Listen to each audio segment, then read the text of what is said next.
In this section, let's focus on data version control and data versioning. This is the very first lecture of this section. So let's understand what is data versioning and why Git is not a good option for data versioning. Let's get started. So in the previous lectures, we learned that there are two very important things for data scientists. Number one is data itself. Number two is algorithm and the training process. Now, during the training process, data scientists write some Python scripts, and these Python scripts are stored in a Git repository.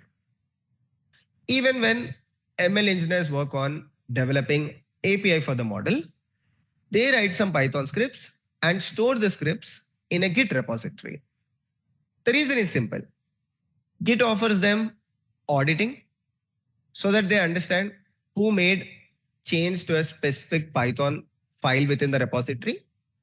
Git offers them versioning so that they can compare two different versions and understand the changes.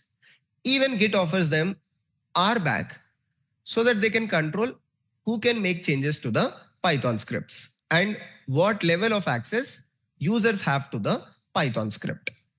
Bottom line is that Git implements version control system for these Python scripts, which is actually good.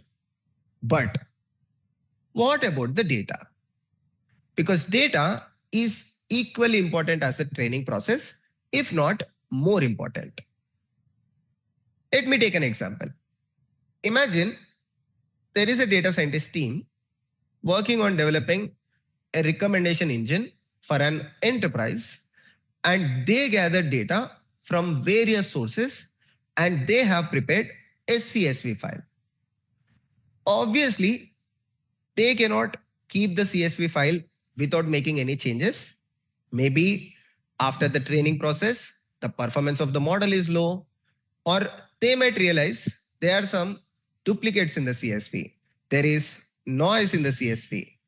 Even they might perform feature engineering and constantly keep updating the CSV with new data. Bottom line is that even they need auditing capabilities, versioning capabilities, and RBAC capabilities for data. This is where DVC comes into picture. Data version control. Now you might ask a question, but Abhishek, why can't data scientists use Git as version control system even for data? This is not possible because of multiple reasons. The first reason is that data is usually large. When you look at these Python scripts or some configuration files that you store in Git, they are usually in KBs in size, or at the most, they are in MBs. But data in real time, if you're working on a weather prediction model, you might have to collect data for the last 40 years, 50 years, and that would lead up to GBs of data. Or let's say you're working on image processing model. Then you have to collect multiple images and your data might go up to TBs of size. And Git is not designed for GBs and TBs. Typically, Git is not good at handling the large files. On top of that, if you're dealing with large files, even I'm talking about higher side of the MB files or lower side of the GB files, Git becomes very, very slow. Imagine there is a huge CSV file and multiple people, multiple data scientists are constantly pushing changes through this CSV files. That would make the Git instance very, very slow. And one more reason is that it becomes cost ineffective for the organization if Git is used as version control system for data. Very simple. Imagine you are storing images in Git and you are storing huge images in Git. End of the day, if you are self-hosting Git, on your private instance or an EC2 instance, you have to pay to the cloud provider like AWS, and they will charge you on the storage as well as the resources your Git instance is consuming. So Git is also cost effective if you're dealing with data such as images, video files, or CSV files and storing them in Git. For all of these reasons, Git cannot be used as data version control system, or Git cannot be used for data versioning. What is used for data versioning? DVC. In the next lecture, we will learn more about DVC and how to use DVC.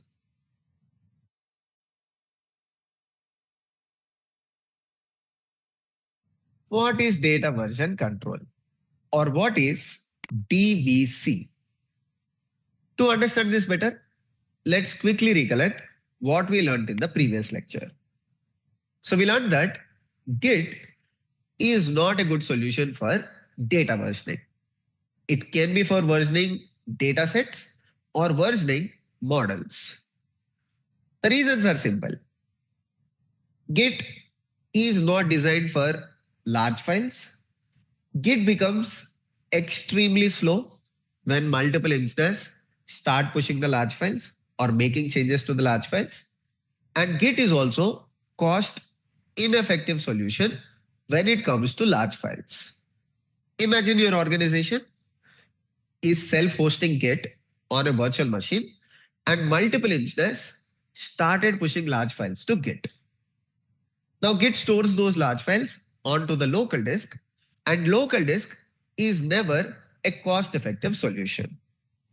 So because of these reasons, Git is not good for data versioning.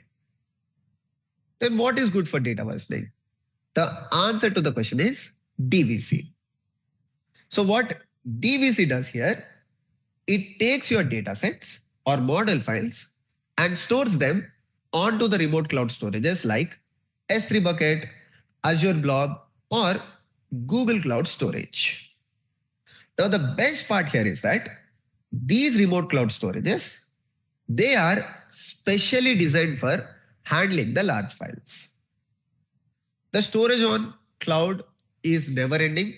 You can keep adding as many large files as you want. So they are specially designed for storing the large files. On top of that, these remote cloud storages, they are not only storage solutions, but they also come with version control capabilities. So you can store multiple versions of your data sets. And they are also very cheap solutions. They are very, very cost effective. And finally, they are highly durable.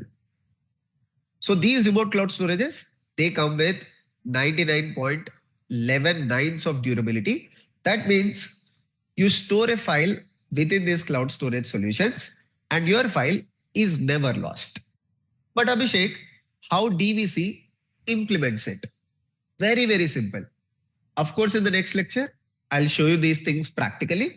But for the theory part, let's say you have a folder where you have your data set as well as your Python scripts. Just head to that folder and run this command dvc add. Just like git add, when you run dvc add, this command will start tracking your data set. And it creates a .dvc file with the tracking information. And then you just have to run dvc push. When you are ready with the changes, run dvc push. This will push your data set onto the remote cloud storage like S3 Bucket. And the version that you pushed is tracked in the dvc config file. That's all. You add the file to dvc, you push the file to remote cloud storage. Now, anyone in your organization, if they want to pull the same file that you're using or a specific version of the dataset, they just have to run the dvc pull command. But for that, they should have the .dvc file and dvc config, because these files holds the information of the version that is currently being used. Now the big question here is that, Abhishek, how will everyone in the organization have these .dvc and dvc config files? I'm sure you know the answer. So as MLOps engineers or data scientists, you have to push these files to Git. That means now your Git will have Python scripts like the training scripts, algorithm related scripts, API related scripts. Along with that, your Git will not have the dataset, but it will store .dvc file and dvc related config files. That's it. Basically, your Git repository will not have the actual dataset, but it will have pointers to your dataset.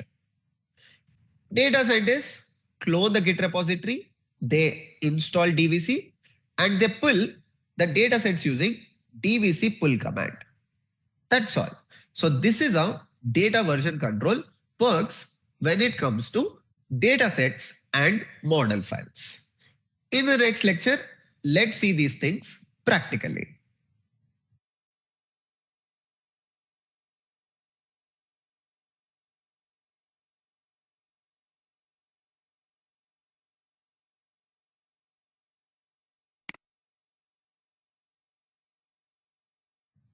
In this lecture, let's understand how to use DVC and how to use it with remote cloud storage service like S3 buckets. We'll also learn how DVC works together with Git in real time. We will learn all of this using a wine prediction dataset. I'll share the dataset with you in the Udemy resources and also in the GitHub repository. Let's get started. Okay, I'm on my terminal. I'll start with creating a directory. Let's call this as wine prediction demo. I'll switch to this directory. I'll create a folder called data. Now within this folder, I will prepare my data set. Let me call this as wine_sample.csv. As I told you, I already have the data set. I'll just copy it to this file. Very, very simple data set, just for easy understanding. These are input features and this is the output. So data scientists choose algorithm to learn from these features. They train on the feature. It predicts a mathematical function and then it predicts the quality of the wine. So 5 here represents, let's say, weak wine, 6 is fruit wine, and 7 is strong wine. This is the very simple data set that we are going to use. Mathematical function, and then it predicts the quality of the wine. So 5 here represents, let's say, weak wine, 6 is fruit wine, and 7 is strong wine. This is the very simple data set that we are going to use. Now, first of all, I will start with initializing a Git repo. However, I will not track the dataset using Git because dataset is usually large and it is not tracked in the Git repo. But for tracking dataset, for data versioning, we will be using DVC. So just like how we did Git init, we need to do DVC init. Of course, this will fail because we haven't installed DVC. Let's do that.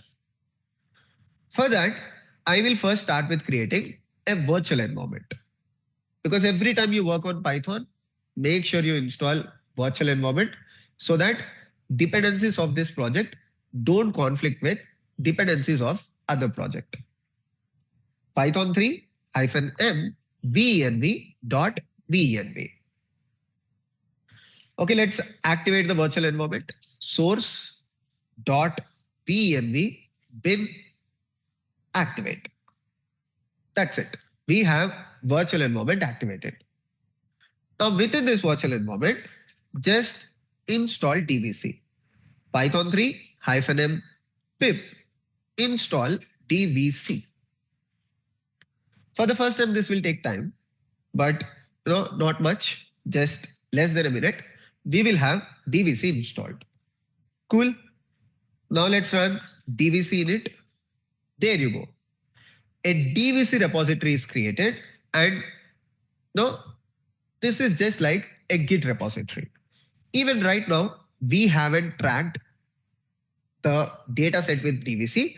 Let's do that by running dvc add data slash winesample.csv. Now, as soon as we do it, you will notice if I just do ls on the data, first I'll clear my screen, ls data along with the CSV file, you will notice a .dvc file. This is what I explained in the theory part. So this .dvc file holds the metadata along with checksum of this .csv file, the actual data set. Let's open this and see. Cat. Okay, what's in it? I missed the data folder. Cat data slash .dvc. So this says file name is this, and this is the checksum, unique checksum for this version of the file. Once again, we have two files in the data folder. One is the data set itself, and other is the reference to the data set, .dvc file. This will be stored in the remote storage, like the S3 bucket. And this will be stored in the GitHub, so that any other data scientist working along with you, they know the particular version of the CSV file that you are using. Because tomorrow, if you change something to the sample, let's say you add new entry to the sample, or you remove few duplicates from the sample, you will have different version of the CSV, and your colleague will have a different version of the CSV. So that's why every time you change the CSV, make sure you run dvc add. This will update the .dsv, push this to remote storage, push this to GitHub. Let me show you. Now I'll make a simple change to this. Okay. Vim data followed by this one. Let me add a new entry to this file. I'll just copy this. I'll modify this a little, instead of 0.86, I'll change this to 0.87. A new element in the data set. Okay, save this. Now if I add dvc add data slash winesample.csv, because I made a change to it. Now you will see, if I just do cat data slash this file one more time, okay, clearly the checksum has changed. This is the checksum for the first version of the CSV file with 10 entries. This is the checksum for second version of the file with 11 entries. That's why whenever you make the change to .csv file, you should run dvc add, and then you should push this .dvc file to the Git repo and this to the remote storage, so that you and your colleague, both of you will have same version of the data set. But Abhishek, how can I push the .csv to remote storage like S3 bucket? Let me show you. Okay, so let me clear this and go to my AWS account. So this is my AWS console. I'm on the AWS S3 page. Click on create bucket. Provide a random name to this, but it has to be unique. Let me call this as MLOps demo Abhishek DVC bucket. Okay, scroll down, create the bucket. Bucket is created. MLOps demo Abhishek DVC bucket. Copy this. Go back, and you need to add this bucket as the remote. How do you do that? You just have to run this command dvc remote, just like git remote. So you run git remote add. Here you are running dvc remote add -d. Provide the name of the remote. I'll just call it as MLOps remote, or let me call this as wine remote, followed by S3:// name of the bucket. If you want a particular folder within the S3 bucket, you can also provide that using slash. But for now, I'll just use this and click on the bucket. Click on the enter. Cool. So it says remote is set. Most important thing, you should have AWS S3 credentials configured in the CLI. You cannot store it in any static file. You cannot store it in Git. You have to configure it on your terminal. If you're not sure, just head to the AWS settings, head to security credentials. Here, you can create, by scrolling down, you can create the access keys. Once you have the access keys, just run AWS configure. That's it. This will ask you to paste your access key ID. Then it will ask you to paste your secret access key, default region, default output, and you have AWS configured on your CLI. Anyways, just going back, now that you have remote configured, just like git push, you can just run dvc push. What does it say?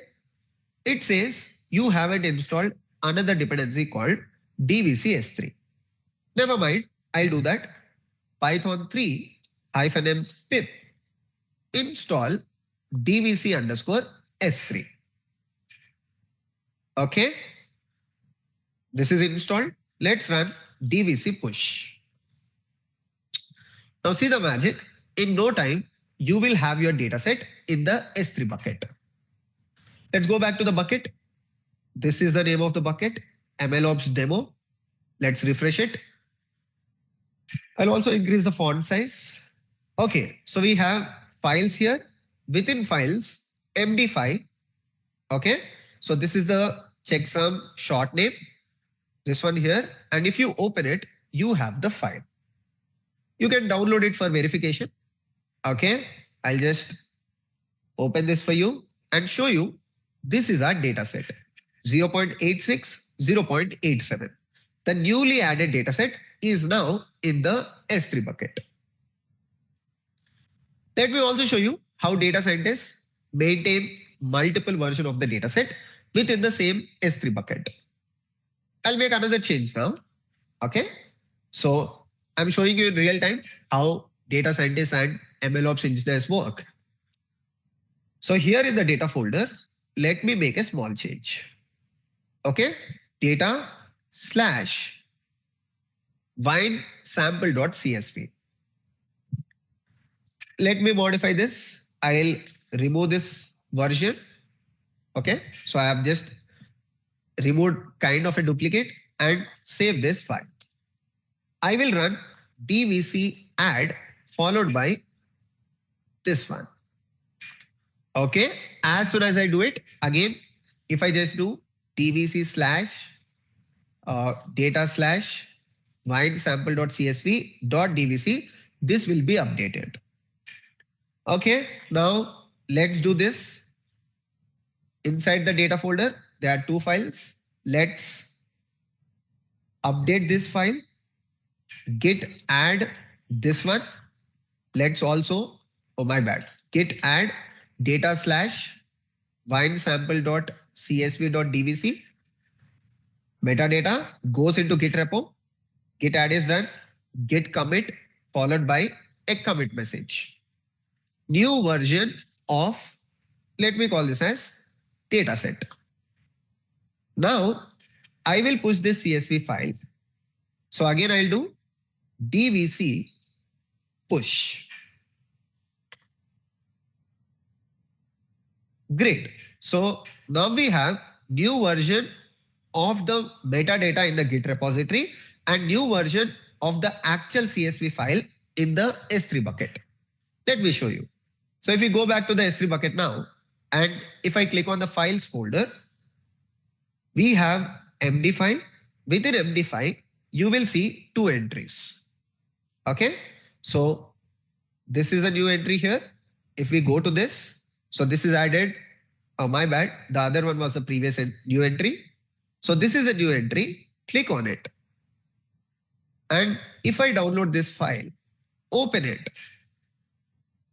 So here the 0.87 is deleted. So this way, data scientists keep track of different versions of the data set. Once again, I'm repeating this again and again because this is very important. Data set is stored in the S3 bucket. The metadata of the data set is stored in the Git. That is the .dvc file. Why is it important to store .dvc in the Git repo?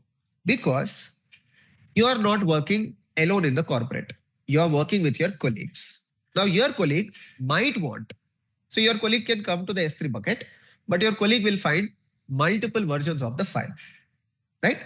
So within the files folder, your colleague will find, okay, there are two entries. Which one should I use? And which one is Abhishek using?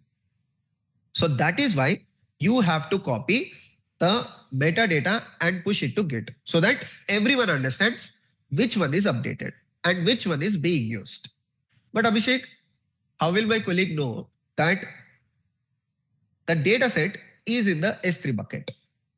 So your colleague can understand because if you look at this entry here, .dvc followed by config.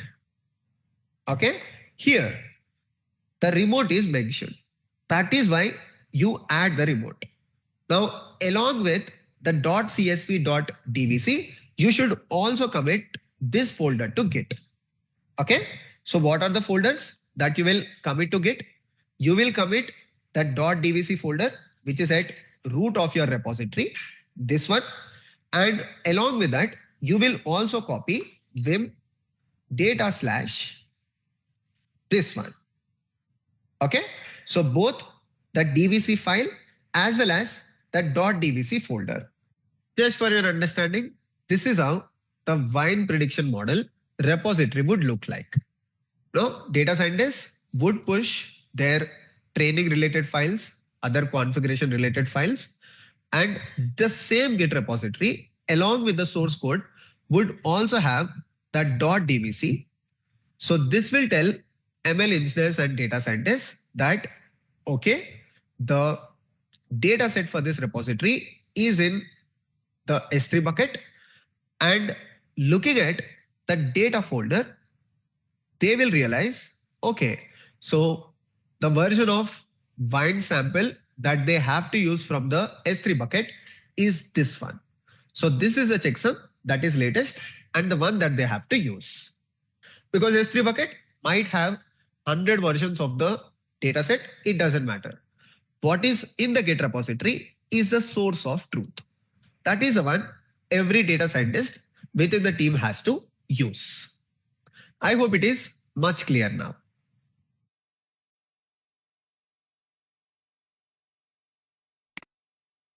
Of course, with the